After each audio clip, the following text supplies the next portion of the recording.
Season 8 of South Park began in 2004 with one of its most beloved episodes in the entire series' history, Good Times with Weapons. On its face, it's easy to see why people love this episode. The overt stylized anime parody was something very unique for the show at the time. Despite still being relatively limited in its animation, the animation itself was never really the standout quality of a South Park episode, so this got a lot of attention from the fans. But I think beyond the obvious stylistic influence, Good Times with Weapons is an early masterpiece in what I think is the real golden age for South Park, at least in my opinion. This episode truly represents South Park firing on all cylinders with its characters, its creative storytelling, and its commentary, striking a perfect balance of everything that I personally love about the show. So today, I want to dive deep into Good Times with Weapons and explain exactly why this is a perfect South Park story.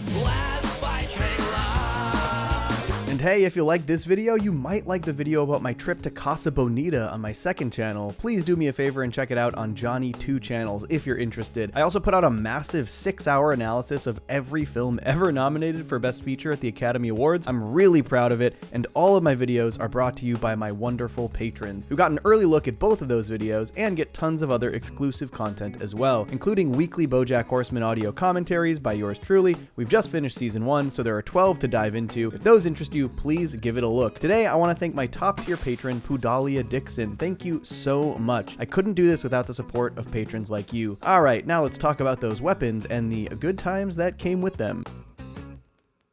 Good Times with Weapons honestly seemed to be a pretty instant hit with the fan base. Weirdly, its Wikipedia page claims that Matt and Trey did not think it was a very good episode based on the audio commentary, which is actually just not true at all if you listen. They did sign off talking about the episode with this. And that might be it about this episode. Yeah, we should probably get to the next one because it's a lot better.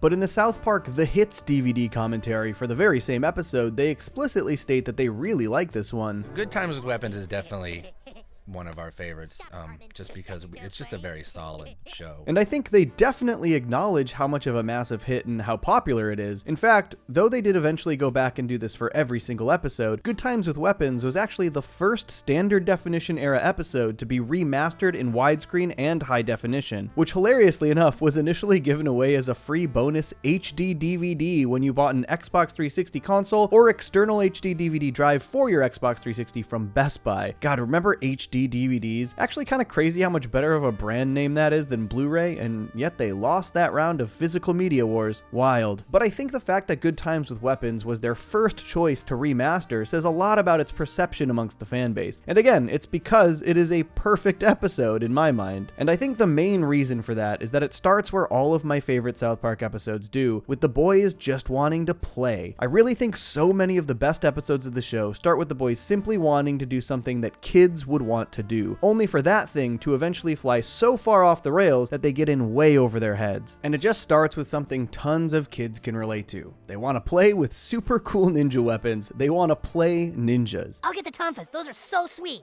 I'm gonna get those killer sack. Look, Kenny, there's something even you can afford. But what this episode does so brilliantly is they actually show us how these kids see themselves, how they feel when they're playing ninjas. This is also something that the two video games, Stick of Truth and Fractured But Whole, do really well. It's just so much fun when they show a great understanding of what it's like to play when you're a kid. With my tonfa of Takanawa, I become the great and powerful ninja Shadow Hachi, born to fight evil and people I don't like. But it also gives such funny insight into every single character through their ninja games. Their ninja counterparts reflect the kids themselves so perfectly. And my powerful nunchucks make me into Bunraku, a deadly but compassionate ninja who protects those in trouble. But I think my favorite example of this is Cartman just fully being the most selfish asshole possible, and honestly employing a playstyle I saw lots of kids doing when I was younger, which is basically change the rules so that you always come out on top. I actually have another power. I can see into the future too, but better than Cab. Let me try.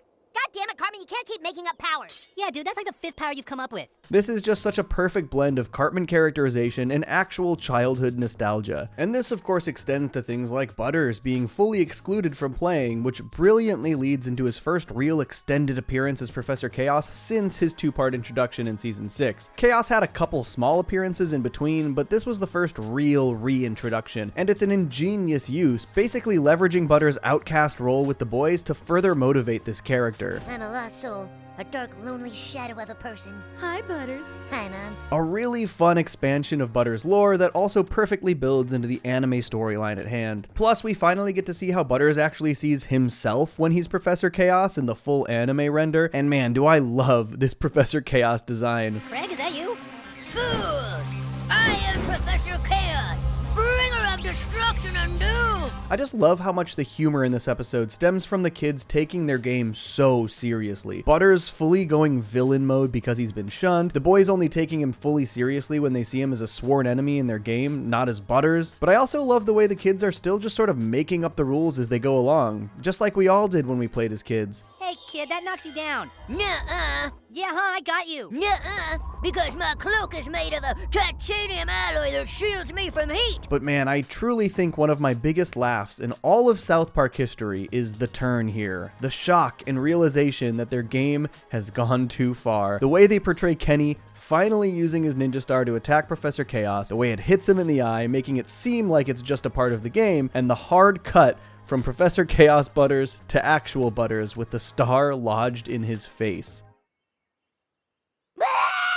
This is a picture-perfect escalation of a South Park plotline. It starts with the boys just playing ninjas and leads to them literally lodging a ninja star in their friend's eye. But of course, they're mostly concerned with getting in trouble for having weapons at all. I just love that through everything, these are children's concerns. While I love a huge variety of South Park stories across its entire history, it does feel like a lot of the stories began to escalate into territory that just wasn't really focused on kid issues. It's most fun when the issues extend beyond the scope of the kids, but the kids are mostly focused on the issues they will face. It's that childlike perspective. In this case, not getting in trouble with their parents for playing with dangerous weapons is much more important than getting Butters medical help, which leads to the entire dog cosplay. And that is just another picture-perfect Butters story in itself. Butters has the absolute worst luck in the entire show. Literally every bad thing that could happen to him does happen to him, and the kids trying to get him to be seen at the vet like a dog nearly gets him euthanized. Nearly. Oh well,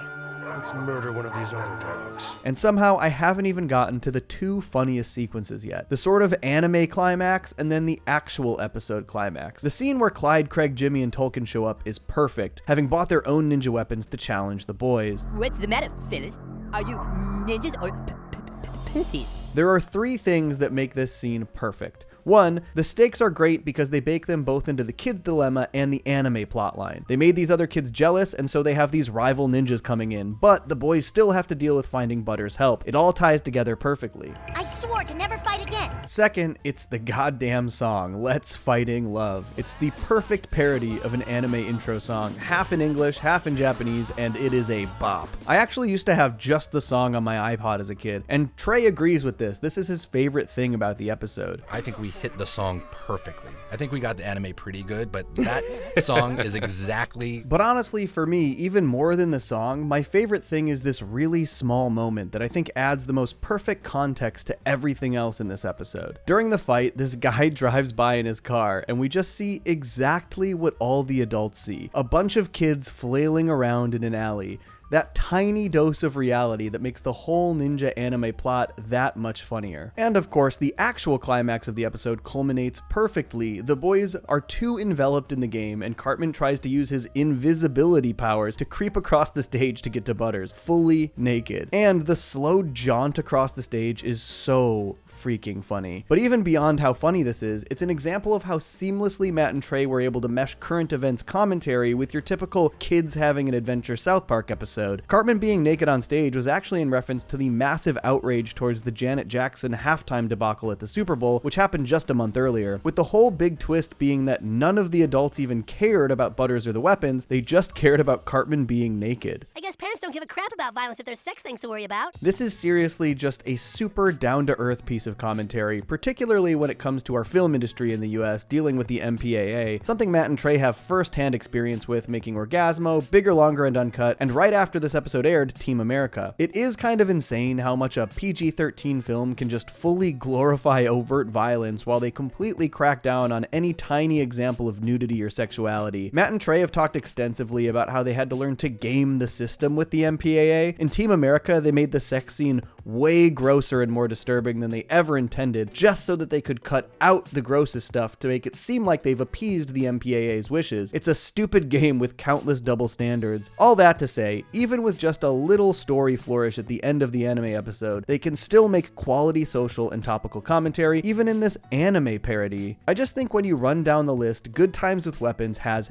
everything I want in a South Park episode. It's a perfectly conceived, kid-centric adventure, starting with a singular focus of wanting to play. It introduces some of the most fun, stylized animation the show has ever done to embellish the anime influence. It uses great aspects of South Park's history and lore without overly relying on it, like the Professor Chaos persona. It escalates absolutely brilliantly, and it still manages to have some pretty biting topical commentary. Truly, the show firing on all cylinders. Honestly, there is a reason that so many people wanted this to be the theme for the next South Park game. People still love Good Times with Weapons. They still want to see it followed up somehow. And honestly, I cannot blame them. It is a perfect South Park episode.